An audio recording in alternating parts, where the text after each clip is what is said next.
On continue notre étude des applications linéaires avec cette fois des exemples. Des exemples géométriques pour commencer, puis des exemples variés provenant de tout horizon.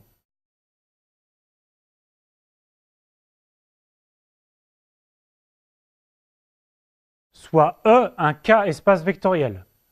On définit l'application F qui va de E dans E et qui à U associe le vecteur moins U.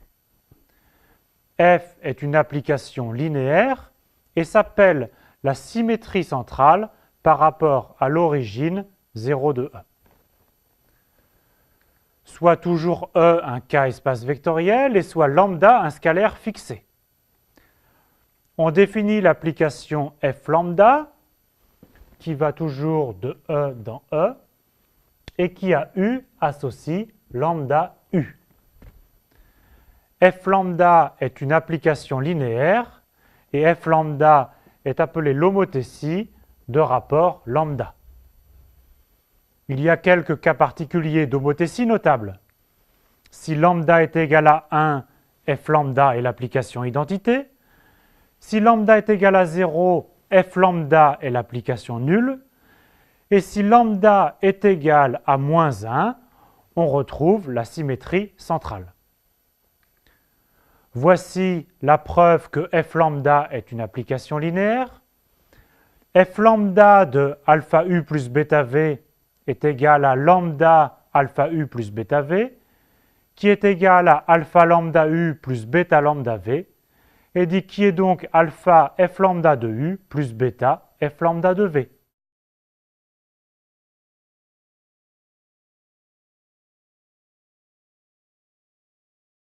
Voyons un autre exemple d'application linéaire, les projections. On part d'un espace vectoriel E et on suppose que f et g sont deux sous-espaces vectoriels supplémentaires dans E. C'est-à-dire que f et g sont en somme directe dans E. Que f et g soient en somme directe dans E implique que tout vecteur u de E se décompose de façon unique. U est égal à V plus W, avec V appartenant à F et W appartenant à G. Ici, U est en somme directe de V et de W. La projection sur F parallèlement à G est par définition l'application P qui va de E dans E et qui, à U, associe V. À un vecteur U, on le projette parallèlement à G pour lui associer ce vecteur V de F. Une projection est un exemple important d'application linéaire. Cela se prouve simplement grâce à l'unicité de la décomposition. En plus, la projection P vérifie l'égalité P carré est égal à P. C'est même une caractérisation des projections. P carré est égal à P signifie que P rond P est égal à P. C'est-à-dire que pour tout vecteur U, P de U est égal à P de U. Il s'agit juste de remarquer que si V est un élément de F, alors P de V est égal à V.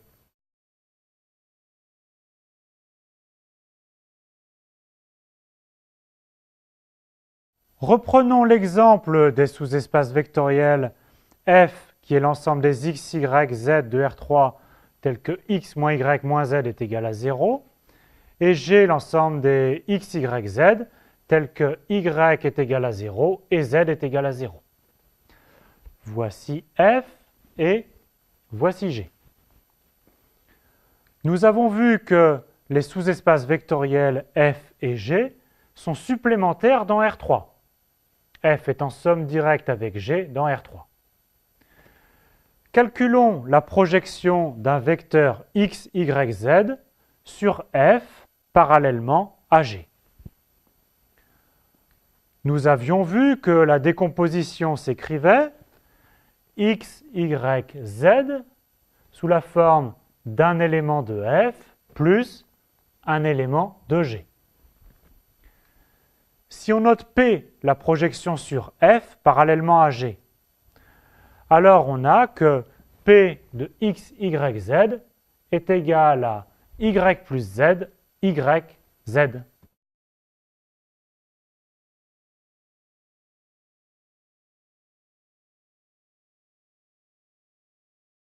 Passons à un exemple de projection dans l'espace vectoriel des fonctions de R dans R. Nous avions vu que l'ensemble des fonctions paires grand P et l'ensemble des fonctions impaires grand I sont des sous-espaces vectoriels supplémentaires dans f de R dans R.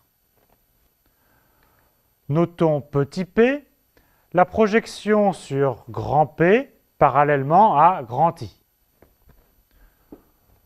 Pour une fonction quelconque f, alors P de f est égal à G, où G est la fonction paire associée à f, définie par G de x est égal à f de x plus f de moins x sur 2.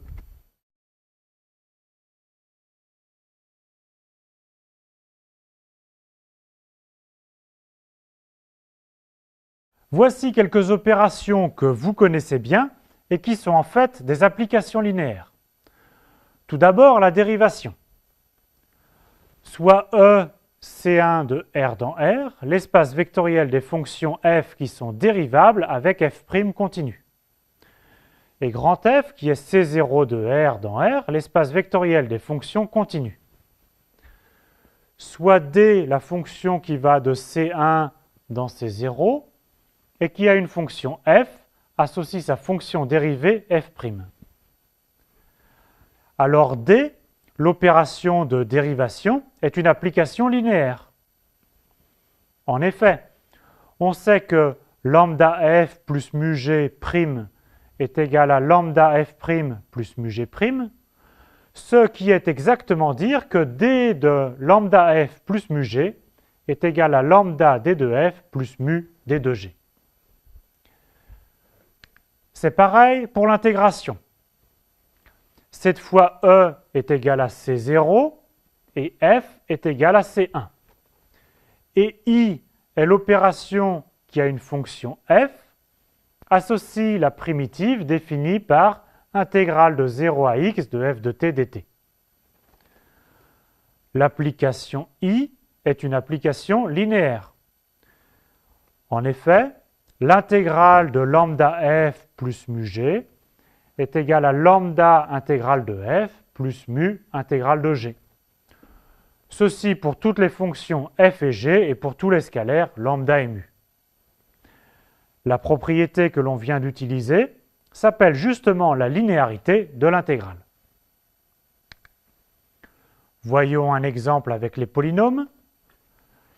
E est égal à Rn crochet x, l'espace vectoriel des polynômes de degré inférieur ou égal à n, et f est égal à Rn plus 1 crochet x. L'application f est définie de E dans f.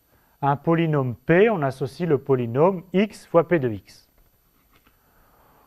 Autrement dit, si p s'écrit an, x puissance n, etc., plus a1x plus a0, alors f de p est égal à an x puissance n plus 1, etc., plus a1 x au carré plus a0 x.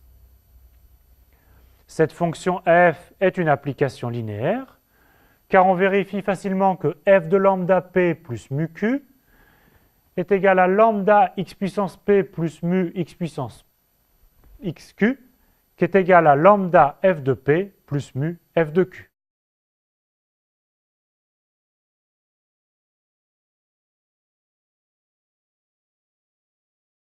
On continue notre liste non exhaustive d'exemples.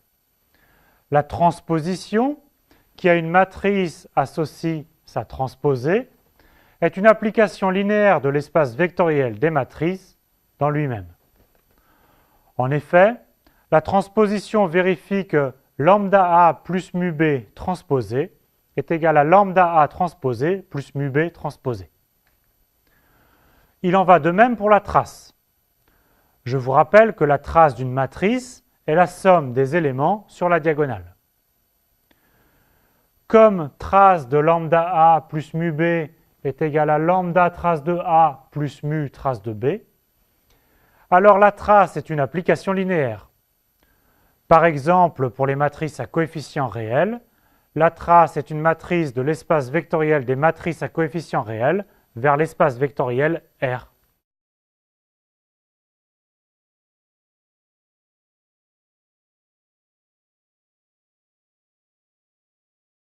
Il vous reste encore beaucoup de travail pour bien comprendre les applications linéaires. Commencez par ces exercices.